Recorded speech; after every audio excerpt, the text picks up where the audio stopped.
តូស៊ីនហើយនេះតូថ្មីវិញនេះយើងឆ្លាងរួច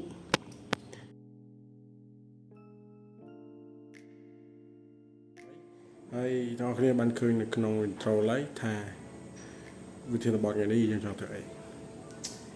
គឺនៅ intro របស់ថ្ងៃនេះយើងចង់និយាយពីទូលដែលយើងទើបទិញថ្មីហើយភាសាតាមមូលហេតុដែលយើងដូរទូលអ្នកគ្នាមើលតូលនេះអាពីយើងផងវាណាម៉ូតូនេះយើងបានតម្លើងកង់ក្រោះយកទៅវាទំហំវាធំហើយកង់17ទៀតវាខ្ពស់ជាងស៊ីនដល់យ៉ាងហើយវាធ្វើឲ្យម៉ូតូហ្នឹងវាខ្ពស់ជាងមុនធ្វើឲ្យទទួលស៊ីនផងវាហ្នឹងវាធ្វើការបានល្អវាផ្អៀងពេលយើងចតអីហ្នឹងទៅធ្វើឲ្យវាយ៉ាងពិបាកឡើងបែបអីចឹងណានោះស្អីផងយើងធ្លាប់បានធ្វើម្ដងហើយយើងប្រើកណ្ដោសូមកណ្ដោកោតែវាអត់បានជួយអីណាទេ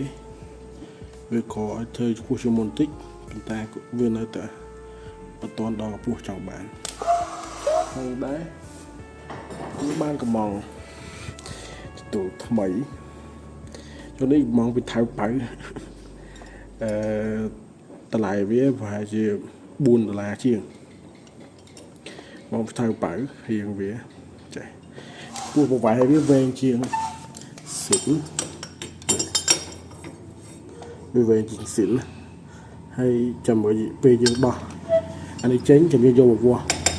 ថាពេលដាក់ចូលថ្មីនិងដោះយកមកប្រៀបធៀបគ្នាទៅវាខុសគ្នាមិនដែរចាំចូលដល់វីដេអូវាស់ដោះចូលស៊ីនអស់នេះ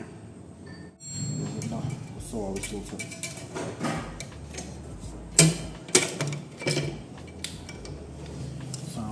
17ខាងក្រោយសិន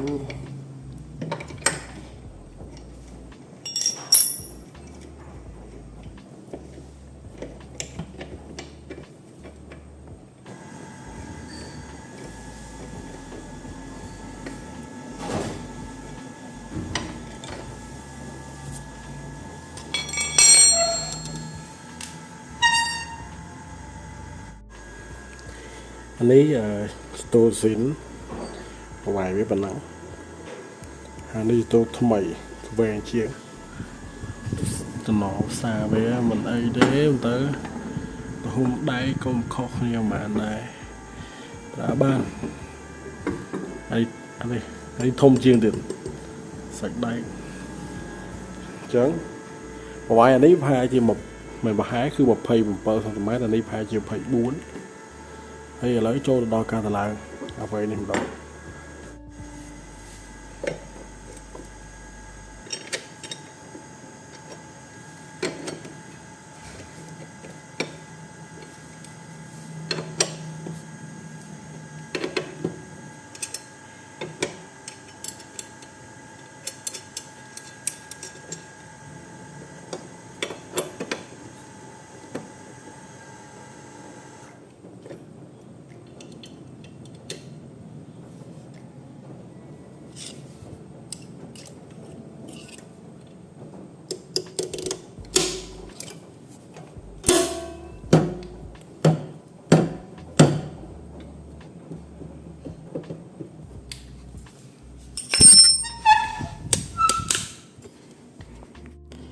ឥឡូវតម្លើងទល់ហើយ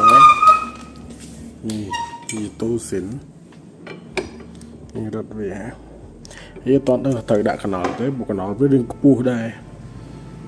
អាបើជើងវាហ្នឹងព្រោះបើដាក់ហ្នឹងទៅវាជួយបានឆាប់ឆេះតន់ទៅថាដាក់ទៅសងអត់ទេតែឥឡូវយើងតេស្តសិនថាវាល្មមខ្ពស់ណាស់ព្រោះម្សៅគឺយើងដាក់ម្សៅស៊ីនតែម្សៅនេះវាអត់ដល់វាមិនដល់វាវាយបែងគ្នាតែវាអត់ទាន់ហែកយកមកយើងដាក់ម្សៅស៊ីនសិនទៅសួរដាក់ជាងជាមួយយើងមើលភាពរំអៀងរបស់វាខុសគ្នាមិននេះយើងឡើងរួចហើយ រៀងខ្ពស់ជាងមុនយើងមើលទៅរៀងតំណងជាងមុនណាតែមិនទាន់ដឹងថាទទួលនឹងប្រើស្រួលអត់ទេវាអាចនឹងបាក់អត់ព្រោះបន្តិចវាថៅប៉ៅមកហើយវារៀងមានបញ្ហាតិចចាំមើលបញ្ហាអស់គ្នាឃើញហើយវាពេលវាវែងទៅអាកន្លែងទល់វាហ្នឹងវាទល់វាមានអារម្មណ៍ថាដូចអត់ទាន់ដល់អស់គ្នាយល់ថាម៉ូតូចតុលអត់ទាន់ដល់វារៀងចំកន្លាច់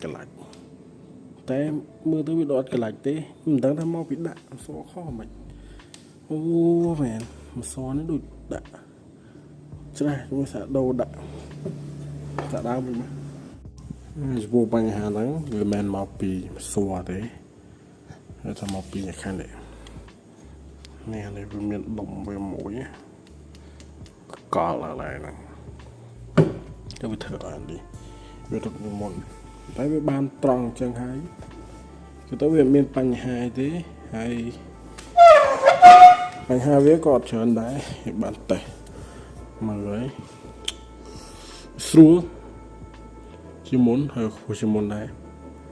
ហើយនៅវីដេអូនេះមានប៉ុណ្ណឹងចាំជួបគ្នាហើយសង្កយ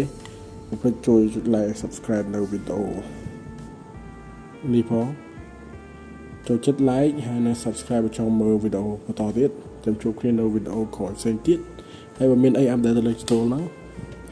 ចាំប្រាប់តាមវីដេអូក្រោយអរគុណជួបគ្នានៅវីដេអូមួយទៀត